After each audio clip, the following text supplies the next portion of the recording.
Buenas noches, Dios les bendiga. Dios les bendiga. Amén. Gracias, Johncito.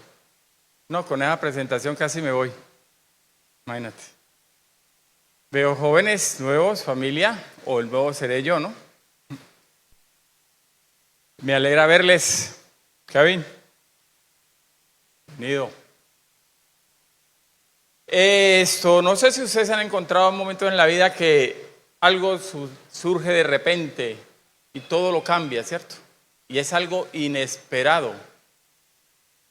Hacemos planes y esos planes no salen. Porque a última hora se cambió todo. Pero cuando esas sorpresas que nos da la vida son para bien, pero otras que son muy desagradables, ¿cierto? Dios a veces hace encuentros o se encuentra con nosotros, se encuentra con el hombre de una manera inesperada.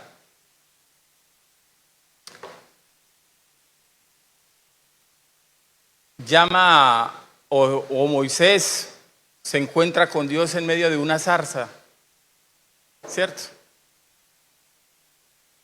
Moisés estaba tranquilo por allá, estaba huyendo en medio de un desierto donde nadie lo molestaba. Él era objetivo militar de Faraón y se olvidó de su nación que estaba siendo estropeada, pero de allá lo saca Dios y tiene un encuentro que marcó su vida, y ese encuentro fue para ir a liberar una nación. A José le dañaron los planes, se iba a casar con una muchacha y quizás tenía todo bien planeado, luna de miel, por allá en Genezaret, yo no sé en qué lugar, en el lago, y llega Dios, le cambia los planes, ¿cierto? Así nos sucede en nuestras vidas, ¿sabe? Y hoy vamos a ubicarnos en el capítulo en Hechos de los Apóstoles, en el capítulo 9, versículo 4. Lo tiene allí. Busca Hechos. He tomado solamente ese versículo, pero quiero basarme todo en el capítulo 9. Hechos es el libro, por lo general, en el Nuevo Testamento para la iglesia, es cómo nace la iglesia de Cristo. Es el puente entre los evangelios y las cartas.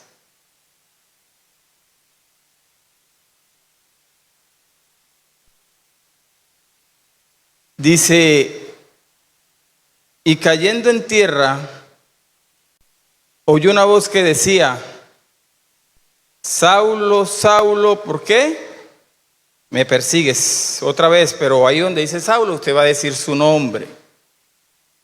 Y cayendo en tierra, oyó una voz que decía, Ramón, Ramón, ¿por qué me persigues? Oramos. Señor, te damos gracias en esta hora. Te damos a ti la gloria y la honra, Dios, porque tuya es y te pertenece todo a ti, Señor. Gracias porque nos permite estar aquí, oh Dios. Podíamos estar en otro lugar, relajados, quizá viendo televisión, jugando fútbol, compartiendo con la familia o unos amigos. Hoy estamos aquí en este lugar, en esta comunidad, y queremos abrir nuestro corazón para que tú nos hables, Dios, y nos enseñe tu palabra. Te lo pedimos, Padre, en el nombre de Jesús. Amén.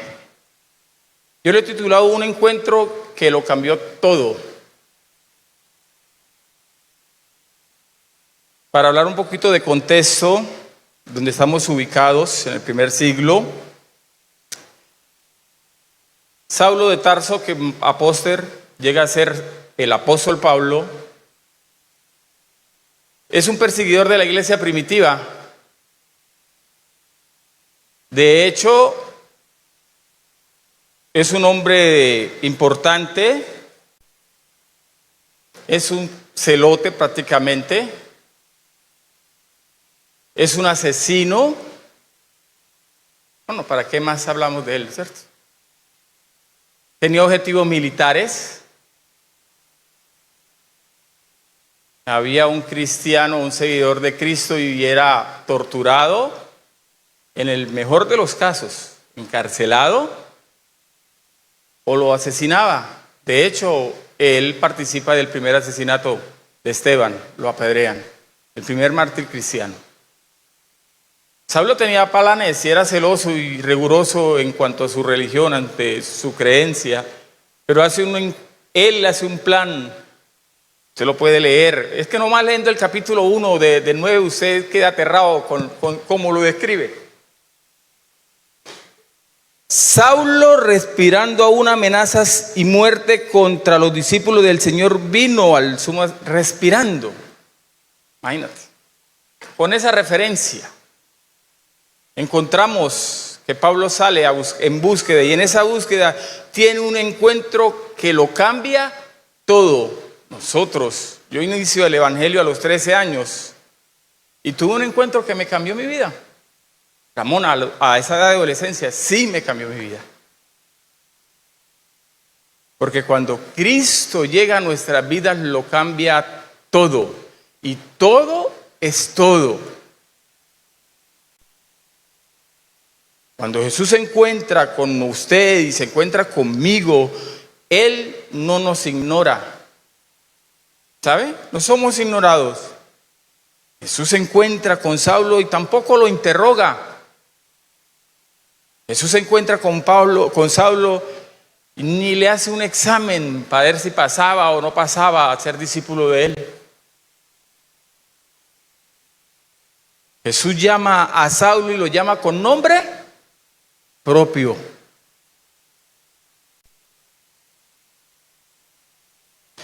¿Sabe qué es lo más amoroso de ese encuentro?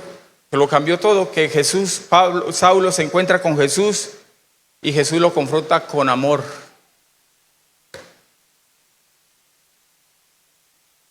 Jesús lo encuentra a Saulo, va en busca de Saulo y no lo condena. Y es un asesino.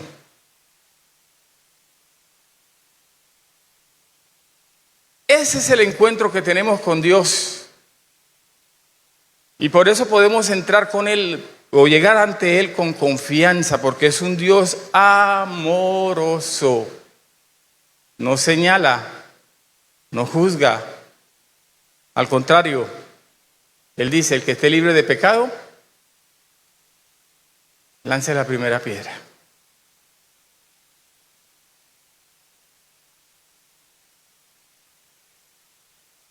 Entonces, encontramos el encuentro con Jesús es personal. Y Jesús se encuentra con cada uno de diferentes maneras y actúa de diferentes maneras con nosotros. No fue el mismo encuentro que con Saulo, que con Moisés, o que con Daniel, o que con Pedro, con los discípulos. Fueron encuentros diferentes, pero con un mismo propósito: cambiar la vida de las personas. Amén. Son encuentros diferentes, pero con una misma realidad: un cambio en la vida del ser humano. 2. Y ese encuentro personal tiene un llamado. En ese encuentro personal tiene un propósito, y en ese encuentro personal tiene un don. ¿Y cuál fue el don que Dios le dio a Saulo en este caso? Que fuera un predicador del Evangelio. De hecho, gran parte del Nuevo Testamento, 13 de las cartas son atribuidas a él. Un hombre que, si no conociésemos esa parte de su vida, los prejuicios contra él fuera ¿qué? Señalamiento, ¿cierto? Porque si hay algo en el ser humano que somos fáciles de hacer, ¿qué? Prejuicios. Y prejuicios de valor, de señalamiento y de juzgar, ¿cierto? Somos buenos para eso. No sabe. Alguien dijo: todo santo tuvo un pasado y todo pecador tiene un futuro. ¿Qué tal si nos quedamos con el pasado de Pablo? Hoy podemos ver que el cambio que tuvo en la vida de él fue diferente, porque tuvo un encuentro que lo cambió todo. Imagínate tu vida sin Cristo. O mi niñez, no sé si estaría aquí. ¿Dónde estaríamos? Como dijo Jesús Adrián Romero, ¿cierto? ¿Dónde estaríamos? ¿Dónde podíamos estar hoy? ¿Usted se ha imaginado eso?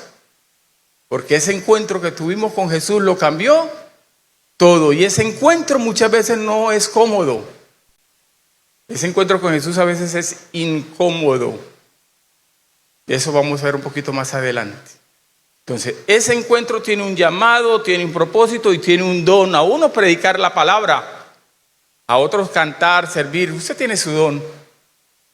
Pero nadie que llama al Señor lo llama a quedarse solo, desocupado. Siempre lo pone con un propósito y lo pone un don especial para servir. Por eso en la iglesia por eso nos compara, Pablo nos compara como el cuerpo de Cristo, cada miembro en particular, que se sirve los unos a los otros.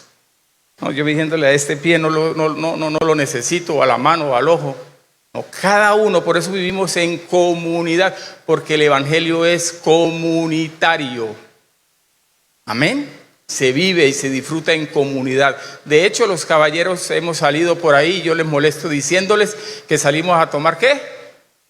La cena del Señor. El hermano Jesús se inventó llevar pan, llevar gaseosa, otras cosas, y ya nos sentamos, hablamos, compartimos la palabra, nos reímos, oramos. Porque el evangelio se vive en comunidad. Amén. Tercero,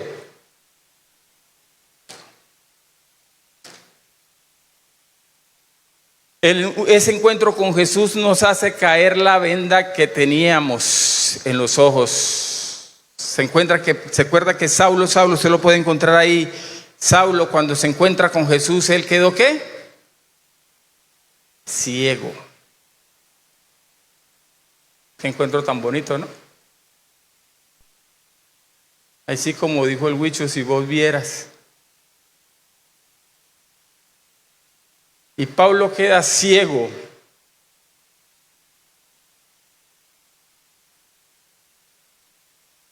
Y tiene que acudir a la ayuda de las demás personas para que lo lleven. Y ese llamado que Dios actúa en medio de Saulo es la forma en que nos quiere decirle a Saulo que su visión estaba puesta ¿qué? Mal, tenía una como visión mal de Dios. Saulo lo que respiraba era odio, muerte, venganza.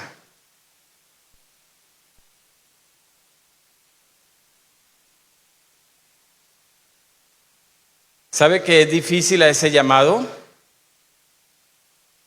A ese llamado se le responde con valentía. A ese llamado se tiene que perder la comodidad, las posiciones social y afectos. Saulo, cuando a ese llamado que le hace el Señor, Saulo deja de ser Saulo el grande, el admirado. Porque ese es el llamado. Cuando nos encontramos muchas veces con el Señor empezamos a perder hasta amigos. Yo les he hablado y les he dicho de mi testimonio. Yo vengo de una familia muy católica, recontra católica, usted no lo sabe, ni se alcanza a imaginar. Y cuando nos convertimos al Señor, de parte de mi madre son bastantes tíos, y todos de esa misma línea, mis abuelos, padres de mi madre, y cuando supieron que llevamos el evangelio nos aislaron.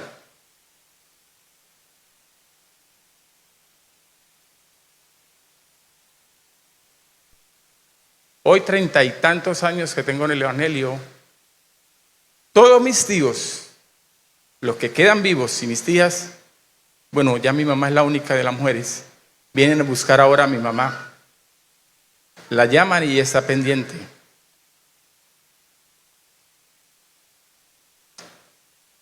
Porque eso es evangelio, hermano. Y ahorita más adelante hablaremos de ese evangelio de la reconciliación. Porque Saulo le hizo mucho daño a la iglesia primitiva. Y se encuentra ahora ciego con un llamado del Señor, pero a la merced de los discípulos que lo ayuden ahora. Eso es evangelio. El evangelio es más que congregarnos. El evangelio es más que una oración, el evangelio es más que un cántico, que un abrazo. El evangelio es tener compasión, misericordia con aquellos que nos han hecho, dígalo, daño. Usted entiende el texto. Dios llama a Ananías y le dice: Ananías, vaya y llore por Saulo. ¿Qué, Señor? ¿Por quién? No, espere, es que escuché mal. Por Saulo. Pero, Señor, él no es el asesino. Él no acabó de matar a Esteban. Espere, usted está equivocado. Yo allá no voy. Yo, de hecho, si hubiese, yo no hubiera ido. Sí, a lo sincero. Espere, Señor. ¿Es Saulo? No es otro. No, es Saulo. Sí, ese. Vaya, porque instrumento me es útil. ¿Cuántas veces estamos como Saulo y otras veces en la vida, en el evangelio, estamos como Ananías? Entre esas dudas, ¿cierto? ¿Será que voy? ¿Acudo a ese llamado? ¿O será que odio? ¿Será que me hago a un lado? Eso no es conmigo. Miren lo que continúa en el cuarto punto. Porque el encuentro con Jesús nos confronta.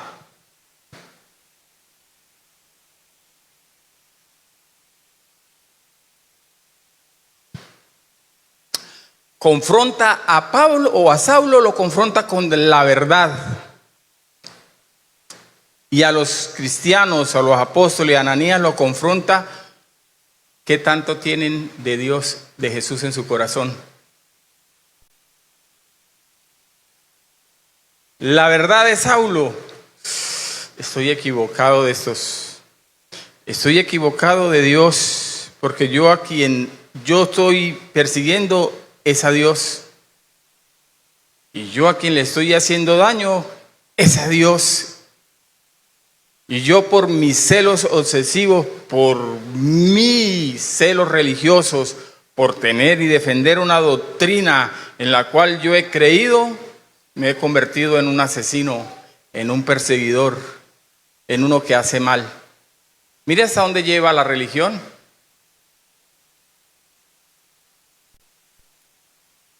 Mire lo dañino que se convierte una religión sin Cristo, porque podemos decir ser cristianos, pero podemos estar sin Cristo. Y hay una confrontación no solamente con Saulo para que diga la verdad, sino con Ananías. Lo confronta con el amor de Dios. ¿Para cuál es más difícil? ¿Para el que pide perdón o el que va a perdonar? ¿A quién libera más el perdón? ¿Al que lo pide? ¿O a Ananías, que representa a los cristianos allí?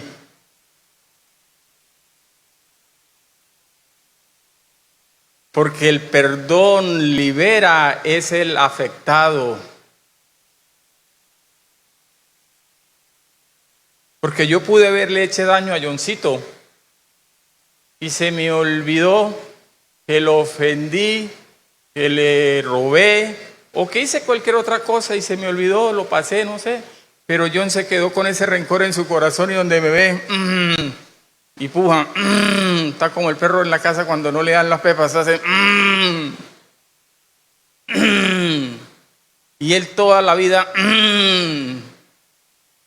pero cuando hay perdón, ¿quién es liberado? El afectado. Pero aquí en el texto hay una confrontación. No solo Saulo está confrontado con la verdad, Ananías está confrontado con el amor. Y hoy en día nos peleamos, hermano. Y en las redes sociales es que se ven por pensamientos vales, hemíferos, sin significado. Y Y lo peor, entre cristianos. Porque pensamos diferente. Porque mi postura doctrinal es esta. Yo no me salgo de acá.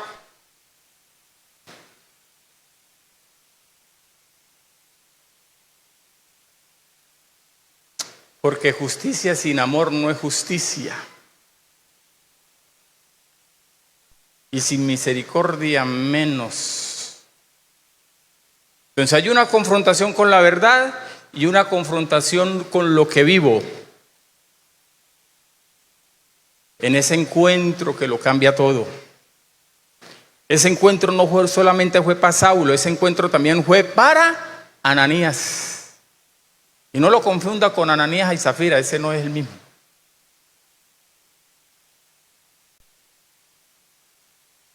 Ahora, ese encuentro es para valientes, no solamente para Saulo, sino también para el cristiano. Y esa transformación empieza desde adentro, desde el corazón y desde la mente. No empieza por fuera. La verdadera transformación nace en nuestro corazón y nuestra forma de pensar. Ahí Saulo se da de cuenta que como él pensaba, no eran las cosas. Y Saulo se da de cuenta que había odio en su corazón. Y cuando se le cae esa venda de esos ojos, él puede entender y comprender y reconocer la verdad que estaba en Dios, que estaba en Cristo. ¿Cuántos dicen amén? ¿Cuántas ventas necesitamos hoy en día caer de estas ventas que tenemos? Estamos como Saulo, todavía ciegos. ¿Hay odio en nuestras vidas y en nuestro corazón?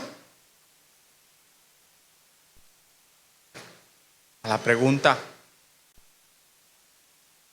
¿qué odiamos? ¿Qué detestamos? ¿Qué venda necesitamos ser sacudidas, caídas, para ver mejor a Dios? Ese encuentro glorioso que tuvo Saulo, dice aquí, la transformación no es instantánea, requiere tiempo, requiere resistencia y requiere descanso. Saulo tuvo 3 días apartado, solo, ayunando, meditando por allá mientras llegaba Ananías. Requirió tiempo, requirió espacio y requirió meditación. A veces necesitamos eso, ¿sabe? A veces me pongo a leer un texto de la Biblia y qué día mi esposa me preguntó que por allá estaba, ¿por qué me reía solo? Y yo me reía del humor de Jesús, cuando a Jesús lo confrontan y le dicen que Él no es el Hijo de Dios. Y Jesús sale con un milagro y los confronta y todo eso. Yo me reía como Jesús desquitándose porque a Él lo acusaban, diciendo que Él era hijo y no conocía a su padre. A eso llegaron los discípulos, a eso llegaron los fariseos de la época.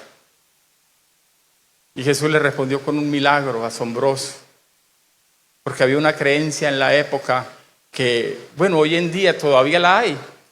Mi mamá cuando estaba niño me decía, se caía o se hacía un chichón, un aruñazo y le decía, échese saliva. ¿Le salía? Sí, a usted también en la casa yo veo que unos se ríen por ahí. Bueno, en la época había una costumbre, se creía que el hijo primogénito, el mayor varón, la saliva del bebé, de la persona, tenía poderes curativos. ¿Qué creía eso? Eso es como equivale hoy en día a mi esposa cuando teníamos a Felipe pequeño, la llevaron para que lo cruzara un niño que le dio guajo, sí, le dicen a eso. Sí, creo que sí. Porque ese es el primer bebé y tales. Se lo llevaron, y mi esposa pues no hizo eso, lo que hizo fue orar y la muchacha lo llamó a los 15 minutos y dijo, ay Mari, lo que usted hizo por mi hijo está bien, ya está sano. Mari se reía por allá, dijo, si supiera lo que hizo fue leerle la Biblia y orar y ungirlo con aceite. Bueno, había una creencia y Jesús va saliendo y viéndole que están en esa discusión. Yo me reía viendo a Jesús discutiendo ahí y yo me imaginaba la escena, yo me estaba imaginando la escena. Y llega Jesús, veo a un ciego, vi una persona que está ciega y lo ve, escupe en tierra, porque es el milagro más extraño, más repugnante que usted lo ve. Como a otro sanó, a otro le dio la palabra, a otro, y a este, ¿por qué escupe? Después él escupe en tierra, hace lodo, le ponen los ojos, lo manda a bañarse y a lavarse y instantáneo él recibe la vista. Lo que Jesús le estaba enseñando a los ellos de la época era diciéndole, mire, yo soy el Hijo de Dios. También tengo mi saliva, como la creencia que usted tiene, sana. Por eso termina diciendo en Juan, dice, escudriñad las Escrituras, porque en ellas tenéis la vida eterna y ellas son las que dan testimonio de Jesús. Yo cuando leo ese texto y me pongo en contexto y me pongo a reír, yo me pongo a reír viendo el humor de Jesús. ¿Cómo confronta a sus enemigos y los confronta con amor y con un milagro diciéndole, señalando, mire, yo soy el Hijo de Dios? Pero no se pone a señalar ni a juzgarlos, sino le ofrece amor y le ofrece misericordia. Y eso es el evangelio, hermano. En un mundo donde está cargado de que todos nos odiamos, nos señalamos, nos juzgamos, nos criticamos, nos peleamos, murmuramos. En un mundo que destila odio, porque usted piensa diferente, porque usted... Eso es evangelio. El evangelio Pablo habla del evangelio de la reconciliación como un misterio, y de hecho es un misterio, y él lo aprendió de acá. Pablo habla de 7 misterios. Bueno, después hablaremos de eso. Y de esos misterios uno está el misterio de la reconciliación.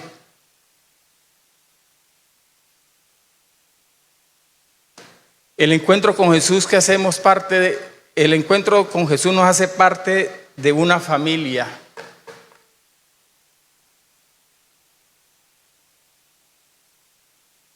Saulo ahora pasa a ser parte de una familia llamada la iglesia o la comunidad cristiana. Y si hace parte de esa familia, y esa familia tiene 3 características. Ananías va, ora por Saulo, lo tiene ahí cerquita, está ciego. Aquí es para desquitarnos de este man, ¿cierto? Y ciego más fácil. Pero Ananías va y ora. Amad a vuestros enemigos. ¿Qué más hace Ananías? Ananías lo acompaña y lo lleva a su casa. Ananías comparte el pan, lo alimenta. Dígame si eso no es perdón. Y dígame si eso no es reconciliación. Y dígame si eso no es evangelio puro.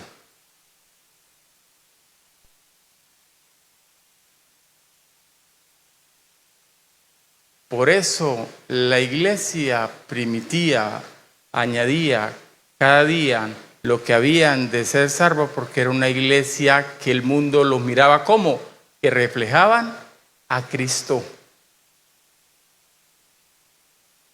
Porque para el primer siglo había muchos enfermos que eran ¿qué? Ignorados. Habían los pobres que eran ¿qué? Abandonados y esclavos. Y los enfermos, para completar, no podían ir al templo a adorar a Dios porque no se le era permitido. Una religión que se hizo con una mirada de separación,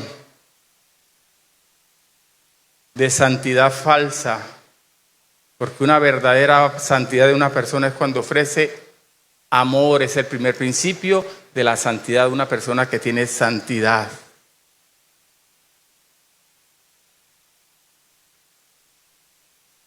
Y esa confrontación, Ananías va y se es confrontado, le ayuda y vive en una familia. Ahora Saulo, que es Pablo, pasa y pertenece a una familia.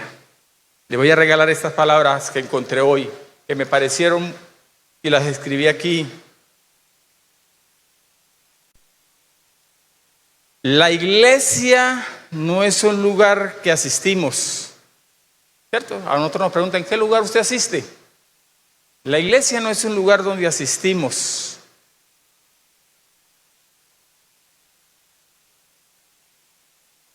Es una familia a la que pertenecemos. ¿Cuántos me dicen amén? Somos una familia, hermano.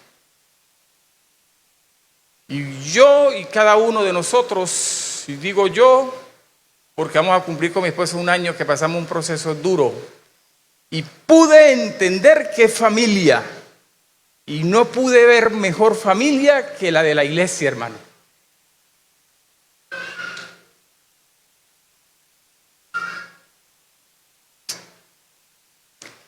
Ahí pude yo comprender el verdadero amor puro que es evangelio.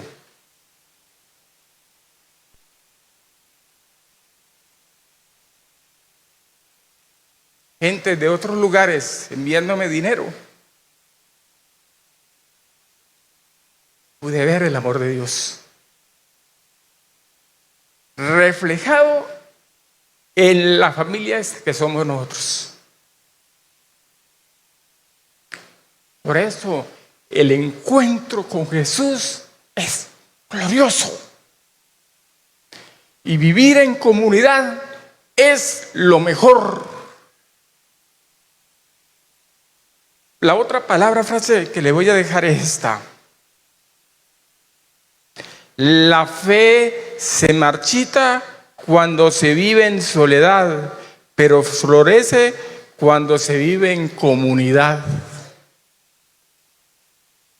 Si nos aislamos, nos marchitamos.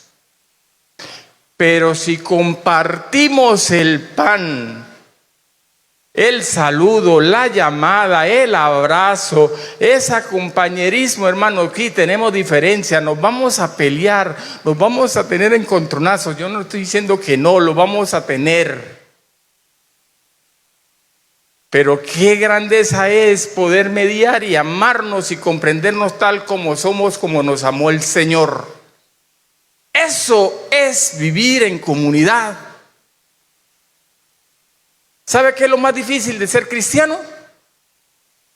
¿Dónde se hace más difícil vivir como cristiano? ¿Cuál es el lugar más difícil? ¿Usted lo sabe o no lo sabe?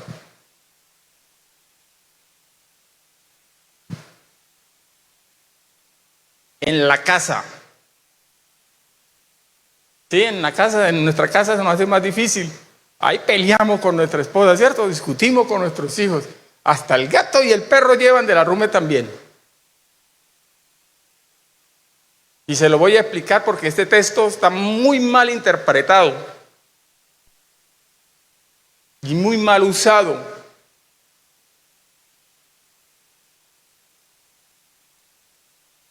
La armadura de Dios, ¿en qué contexto está escrito? Ahí le dejo la pregunta, haga la pregunta. En Efesios, sí, pero ¿en qué contexto? ¿De qué viene hablando Pablo? Viene hablando de familia. Someteos los unos a los otros y a vuestros hijos criadlos como en disciplina del Señor. Y esposas te sujetas. ¿Cierto? ¿Está escrito en qué? ¿En qué contexto? En familia.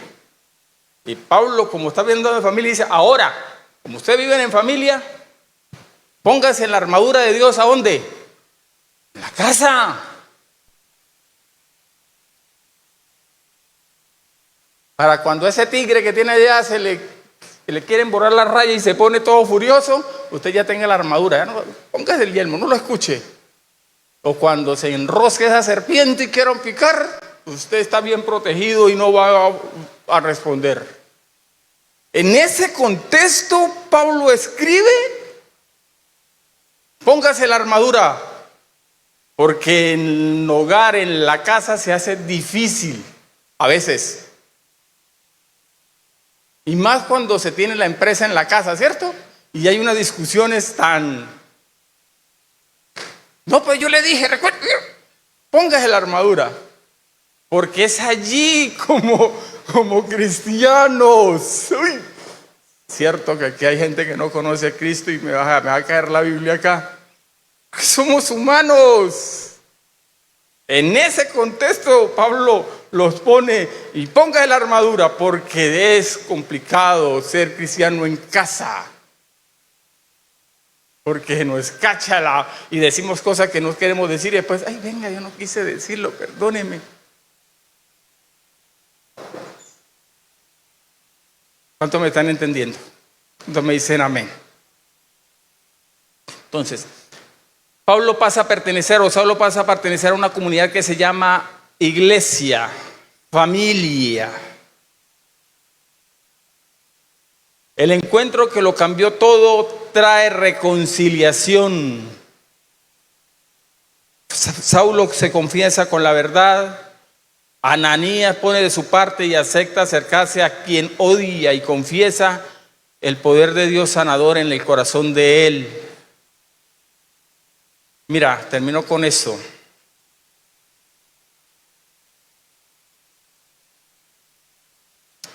Cuando Jesús buscó a sus 12 discípulos, ¿buscó amigos o enemigos? Pregunta. ¿Buscó amigos o enemigos? ¿Quién cree que fueron los que buscó amigos? ¿Jesús buscó amigos o enemigos? Jesús buscó enemigos.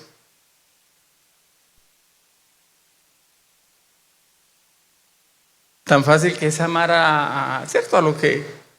A Pedrito, a todos, ay, tan bonito, a Jorge, a Esteban, a Franklin, ay, tan bonito, Zulima. Jesús reúne a 12 personas con conflictos internos, como el agua y el aceite, a un Mateo cobrador de impuestos. ¿Y usted sabe que era cobrador de impuestos? A patria, vendido, fariseo hipócrita. Y a un Simón celote. ¿Usted sabe qué es un celote? Guerrillero.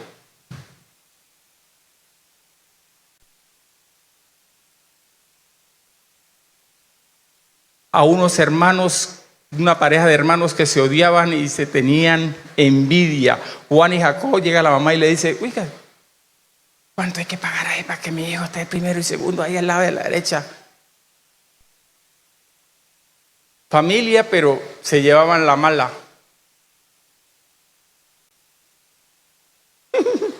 Y cuando usted lee el texto, los pone a trabajar juntos.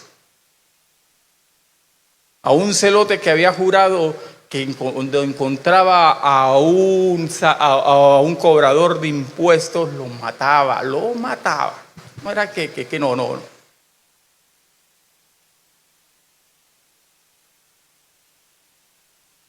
Y Jesús los llama a todos, venga para acá.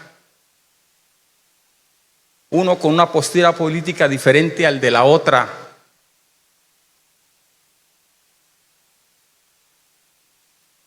Uno con los romanos, el otro en contra de Roma, revolucionario. Y los pone a trabajar y a servir juntos. Y los reconcilia.